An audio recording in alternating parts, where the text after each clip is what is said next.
Our speaker tonight is uniquely qualified to speak on the Illuminati as he was a member of it.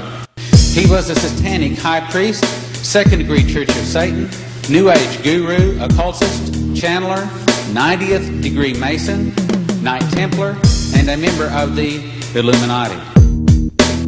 Exposing the Illuminati from within, help me welcome Bill Schnoebelen.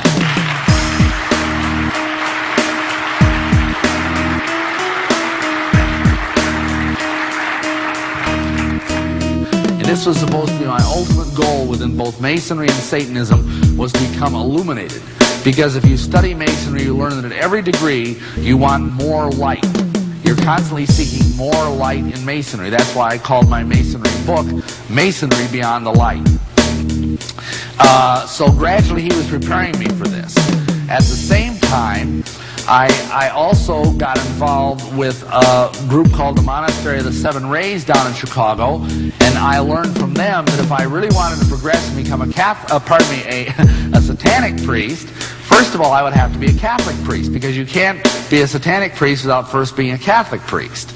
Now fortunately there was a group there called the Old Roman Catholic Church, and I was able to work something out with a bishop in that group where I would make him a witch high priest and he would make me a Catholic priest.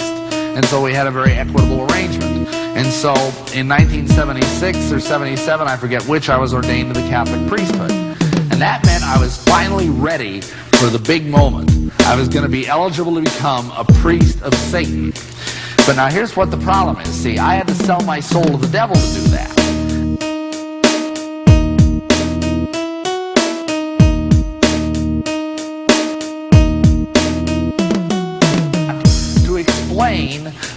The obsession that occultists have with the number 5. You ever notice that? You've got the pentagram, the 5-pointed star. You've got the pentagon. You've got the 5 points of fellowship, which are part of both Masonry, Mormonism, and witchcraft. And you've got this. Ever see this sign? This is an Illuminati sign. It's the Roman numeral 5. You ever try to figure out why this means peace? I mean, V for peace. You know, I mean, that doesn't work, does it? I mean, there's no V in peace. This is the sign of an Illuminatus primus. That's why Nixon was always going around like this. That's why Winston Churchill went like this. This is the V sign, the Roman numeral 5, and it means that the person who uses it, now of course, I understand there's tens of thousands of hippies and kids and rock stars today that go like this, and they don't have the foggiest notion of what it means. That's okay. Doesn't change what it really means. Another one is this.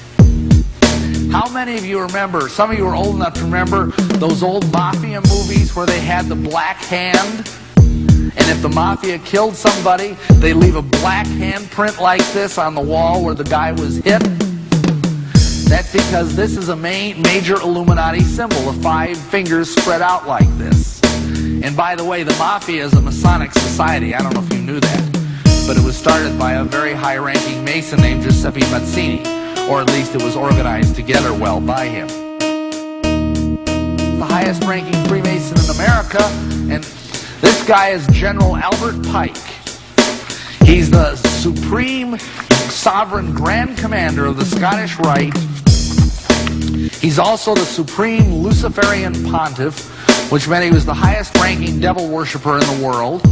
He was also the co-founder of the Ku Klux Klan along with General Nathan Bedford Forrest. And additionally, he was also a Confederate general.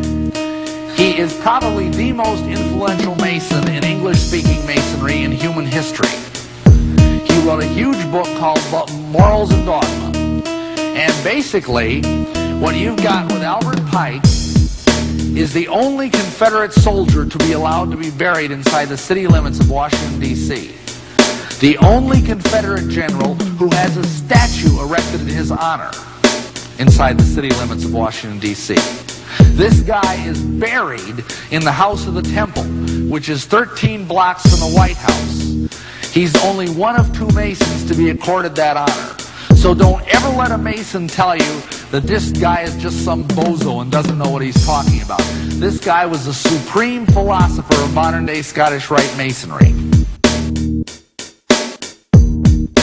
If you're a witch and you're listening to this, if you're a Satanist and you're listening to this, don't let anybody tell you that what you've done is too evil. I don't care if you've killed someone. I don't care if you've committed adultery. I don't care if you've urinated on the Holy Bible like I did, or if you've stamped on the Catholic host like I had to do, or if you've taken a crucifix and turned it upside down and broken it in two like I did. That doesn't matter, because all of that could be covered under the blood of Jesus Christ. So, that is the power of